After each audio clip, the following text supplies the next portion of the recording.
दोस्तों, आज जिन बिजनेसेस के बारे में मैं बात करूंगा वो सब बहुत हाई ग्रोथ बिजनेसेस है। डेफिनेटली उनके वैल्यूएशन थोड़े एक्सपेंसिव है और सबसे कॉमन फैक्टर ये है कि उन सब का हाल ही में आईपीओ आया है। But that's not important. IPO आया ये डजंट कि बिजनेसेस क्या क्या अभी वैल्यूएशन हाई है तो आपको इसमें इन्वेस्ट नहीं करना चाहिए।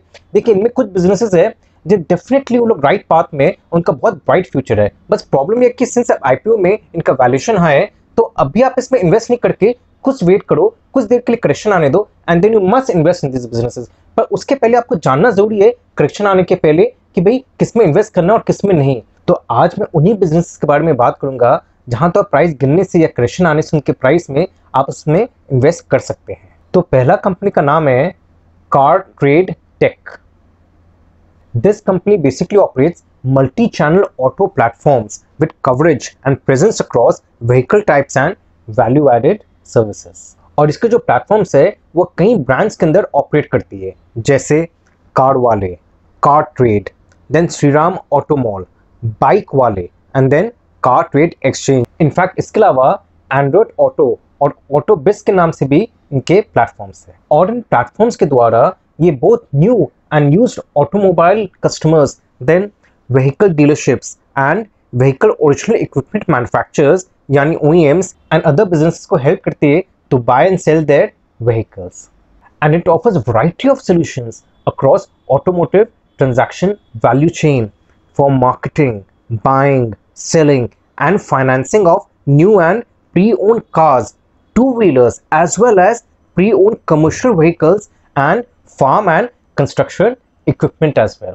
अब जैसे आपको गाड़ी खरीदनी हो या बेचनी हो, सेकंड हैंड या न्यू, तो बेसिकली कार वाले या कार ट्रेड प्लेटफॉर्म में जाके वहाँ डीलर्स के साथ कनेक्ट करके आप अपना गाड़ी बेच या खरीद सकते हैं। और यहाँ के कंपनीज कस्टमर्स को एक और सर्विस देती है by engaging with financing with automotive ancillary companies to offer their products and services in the platform. और जिनको टू व्हीलर्स लेना हो या बेचना हो वो बाइक वाले प्लेटफॉर्म में जाके वहाँ अपना ट्रांजैक्शन कर सकते हैं। और फिर श्रीराम ऑटो मॉल है जहां basically it facilitates sale of pre owned cars, two wheelers, commercial vehicles, three wheelers and farm and construction equipment. And in fact it is used by consumers, business sellers, dealers, fleet owners to sell vehicles to automotive dealers and fleet owners. इसके अलावा automotive dealers also use car trade exchange to manage the processes for procurement, inventory management and customer relationship management as well, yani CRM. Then Adroit Auto platform offers vehicle inspection, then valuation services which is used by insurance companies and other financial institutions.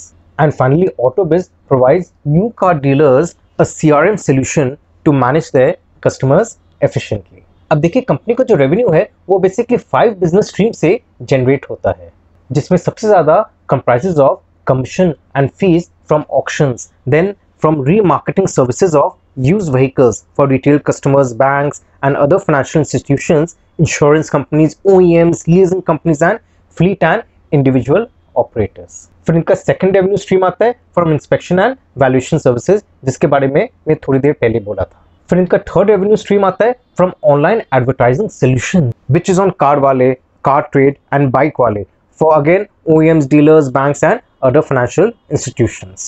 और company का सबसे बड़ा strength ये है कि इसका जो car वाले और बाइक वाले जो प्लेटफॉर्म्स है वो relatively number 1 position in the country for search popularity compared to its key competitors in financial year 2020-21. In fact car वाले, कार ट्रेड और BikeWale collectively had an average of 2.70 lakh unique visitors per month with more than 88% being organic visitors. Company organically grow कर रही है rather than acquisitions, so that's a good sign. In fact, in 2020-21, it was the only profitable automotive digital platform among its competitors. अगर 2020-21 का revenue को 3 segment में divide करें, which is the 3 main segments, तो basically 57% आया है from commission and fees.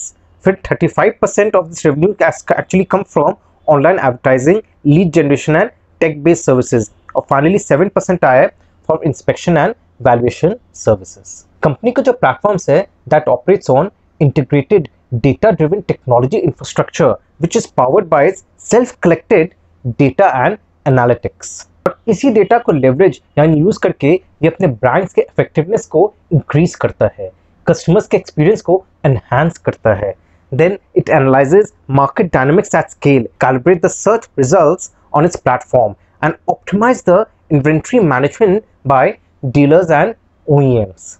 In fact, company के पास largest data set on vehicles है इंडिया में. Its team of statisticians and data scientists has developed complex and proprietary algorithms to transform this data into usable information that powers its platform and scales as the traffic increases.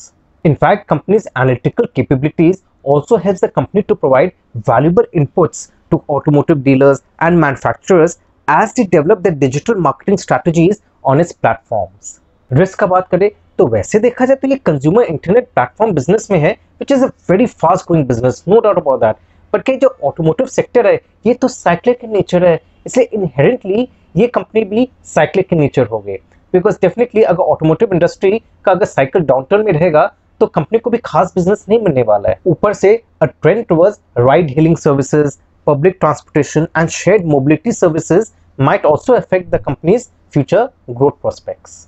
फिर देखिए introduction of innovative technologies, फिर regulatory changes by the government. अब देखिए कहीं जगह बहुत बार government कुछ regulatory changes ले आती है जिस कारण से पूरा इंडस्ट्री इफेक्ट हो जाता है, और स्पेशली ऑटोमोटिव इंडस्ट्री में जैसे कुछ ऐसा कोई चेंज लिया है कि भाई यूज कार्स इतना साल के बाद बेच ही नहीं सकते या यूज ही नहीं कर सकते, तो वहाँ प्रॉब्लम आ जाएगा.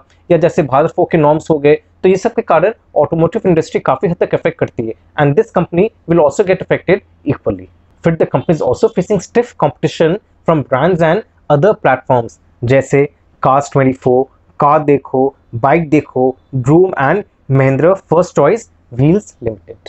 और ये सब कंपनीज के बाद भी अच्छा खासा बैकिंग है from private equity players, then venture capitalist and business groups. इस कारण से they also possess extensive fund raising capabilities to finance their growth and fund their losses. और अब वैल्यूएशंस का बात करें तो देखिए अर्निंग्स के हिसाब से जिस मार्केट कैप में कंपनी लिस्टेड होगी उस हिसाब से इसका वैल्यूएशन तो डेफिनेटली क्वाइट एक्सपेंसिव है. इनफैक्ट उस हिसाब से देखा जाए तो इसका पी का रेटिंग ऑलमोस्ट 200 तक पहुंच जाएगा. तो you can imagine P ratio is not cheap. Definitely 200 का P ratio is definitely very expensive. पर अगेन क्या ये प्लेटफॉर्म बिजनेस को ना बहुत मुश्किल है एग्जैक्टली इसको समझना, इसको वैल्यूएशन एग्जैक्टली देना, क्योंकि प्लेटफॉर्म बिजनेसेस बहुत सडनली बहुत बढ़ सकते हैं, बहुत फास्ट ग्रोथ हो सकता है. वो सबसे बड़ा इसमें खूबी है. जैसे जोमेटो का भी आया था, again it was a loss making company, still उसको इतना बढ़िया वैल्यूएशन मिला बिकॉज अगर बाद में स्केल अप कर ली तो बहुत जबरदस्त आगे शूट कर जाएगी. Though it will take some time, valuation is quite expensive, but again all the platform businesses will get high valuation, उसमें कोई डाउट ही नहीं है. तो ये सब कंपनीज में तो क्या है, चलो अगर आईपीओ में आप ले भी लेते हो तो लिस्टिंग गेन ले लो, लिस्टिंग गेन का चांसेस काफी हाई रहता है, बट उसके बाद यू नेवर नो कि कंपनी का उसके बाद कितना क्या प्राइस बढ़ता है, because it is very difficult. Margin of safety तो वैसे दिखता कुछ है ही नहीं. तो इसमें क्या, you have to take a call, इधर आप आईपीओ में ले लिए या लिस्टिंग गेन ले लिए, या कुछ दिन रुके और बाद में कुछ देर बाद बेच दिए, या बस लिस्टिंग गेन लेके बेच दिए, या करेक्शन के बाद जब उसका वैल्यूएशन थोड़ा डाउन हो जाए और कंपनी का वैल्यूएशन थोड़ा रीजनेबल लगे, then you can enter the company. And I think that will be the best way for long term capital growth. और आगे बढ़ने के पहले ये बता दूं कि अगर मेरा मॉडल पोर्टफोलियो का एनुअल सब्सक्रिप्शन के बारे में जानना चाहते हैं तो पहला हो गया ₹5000 का, जहां मैं 10 स्टॉक्स के नाम आपके साथ शेयर करूंगा. फिर है ₹7000 जहां मैं 15 स्टॉक्स के नाम आपके साथ शेयर करूंगा. And finally ₹10,000 in which I will be sharing names of 25 stocks with you. बाकी डिटेल्स के लिए आप नीचे डिस्प्ले ईमेल एड्रेस या फोन नंबर पे मुझे कॉल कर सकते हैं. अगला कंपनी की तरफ चलते हैं, और इस कंपनी का भी हाल ही में आईपीओ आया, और कंपनी का नाम है विनलास बायोटेक. ये company in terms of revenue India का अमंग द टॉप 5 प्लेयर्स है इन सीडीएमओ बिजनेस, यानी contract and development manufacturing organisation of pharmaceutical formulations in India. और ये जो सीडीएमओ सर्विस प्रोवाइड करती है company, that ranges from product development, product discovery, then licensing and commercial manufacturing of generic products including complex generics. Problem क्या है कि जो industry है वो हाईली फ्रैगमेंटेड है. इनफैक्ट 2019-20 में कंपनी का market share is only 1.5% in terms of revenue of the domestic formulations CDMO business. इसके अलावा company also sells its own branded products in the trade generics and over the counter markets as well as exports generic products to several countries. और अभी क्या company focus कर रही है to launch new complex generic products in the chronic therapeutic category linked to lifestyle related disorders। और इसका जो complex generic products का जो portfolio रहेगा that would comprise mainly of fixed dosage combinations, fixed dosage plus modified release combinations, customized generics and chewable or dispersible products। In fact, complex generic products actually comprises of more than 65% of the company's total product portfolio। In fact 2018-19 से 2020-21 तक यही रहा है। वैसे देखा जाए तो company का काफी स्ट्रॉन्ग लॉन्ग स्टैंडिंग रिलेशनशिप्स है with leading Indian pharmaceutical companies जैसे Pfizer, Sanofi India Limited, Cadila Health Care, Emcure Pharmaceuticals, Eris Life Science and Intas Pharmaceuticals as well. In fact, company CDMO services provide करती है to 7 of the top Indian formulations pharmaceutical companies. और अगर exports को देखा जाए तो companies focused on identifying high growth markets and opportunities in semi-regulated international markets as well as selected regulated markets for developing and registering product applications to obtain marketing authorizations for generic medicines and health supplements so that it could sell such products to pharmaceutical companies and pharmacies in their respective markets। Company की 4 manufacturing facility है और सब देहरादून में located है और उसमें एक plant में it has receive licence to manufacture API यानी एक्टिव फार्मास्यूटिकल इंग्रेडिएंट। और इससे कंपनी को क्या फायदा होगा, बेसिकली इसका जो बैकवर्ड इंटीग्रेशन में कंपनी को इस प्लांट में मैन्युफैक्चर किया हुआ API से काफी फायदा होने वाला है। रिस्क का बात करें तो सबसे बड़ा रिस्क तो ये है कि that it will be always exposed to the regulatory restrictions in terms of pricing caps in domestic markets and product and facility approvals in export markets as well। उसके अलावा timely product, then product facility approval, then renewal in various semi-regulated and regulated markets also remains critical for the growth of the company exports। अब जैसे हुआ क्या था, जनवरी 2020 में इसका Holi own subsidiary जो अमालगेट हो गया कंपनी के साथ, उसको प्लेस कर दिया गया था on an import alert and also received a warning letter from the US FDA। Why? Because it highlighted some significant violations of current GMP यानी Good Manufacturing Practices regulations for finished pharmaceuticals। और USFDA का warning letter का मतलब ये था कि उसके जो फैसिलिटीज थे, मेथड्स थे, कंट्रोल्स थे for manufacturing and processing, packing और holding did not conform to the current GMP for finished pharmaceuticals. इस ड्रग्स वे actually they felt was adulterated. इसलिए उस प्लान में ऑपरेशन जब तक रिज्यूम नहीं होगा जब तक अनदर इंस्पेक्शन होगा बाय द USFDA और उसके बाद ही वहाँ ऑपरेशन रिज्यूम कर पाएगा, specially related to the exports to the regulated markets. ऊपर से कंपनी का वर्किंग कैपिटल रिक्वायरमेंट्स हमेशा हाई रहता है on account of nature of its and contracts, specifically in contract manufacturing. और यहाँ कंपनी को एक minimum level of inventory of both finish goods and raw materials maintain करके रखना पड़ता है to avoid any bottlenecks and provide uninterrupted flow of supply. इसलिए company अपने IPO में क्लियरली मेंशन किए that plans to use the proceeds to finance its capacity expansion plans, working capital requirements, repays borrowings and for general corporate purposes।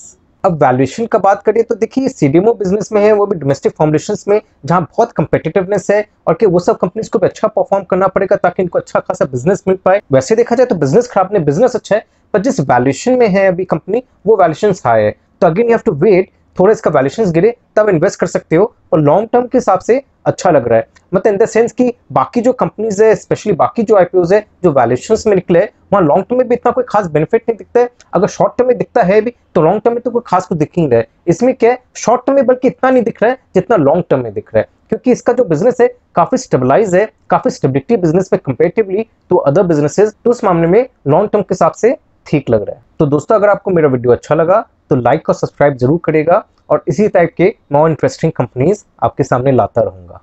Thank you very much.